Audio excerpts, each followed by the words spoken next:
அலட்டாமல் எளிதாய் நானும் ஓருயிரென்றே இருப்பேனே.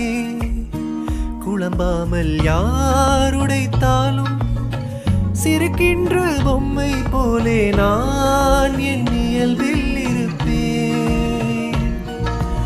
ஓடும் நதியின் மேலே உட்காரும் தட்டான் போலே லேசாக அமர்ந்தே பரப்பேனே. புவி மேலே தாய் தூங்கும் அழகை பார்த்து தான் தூங்கும் அழலை போலே பேரன்பை போலே செய்வேனே. நிறுத்தாமல் வாகாய் வாகாய் வாழ்கிறேன்,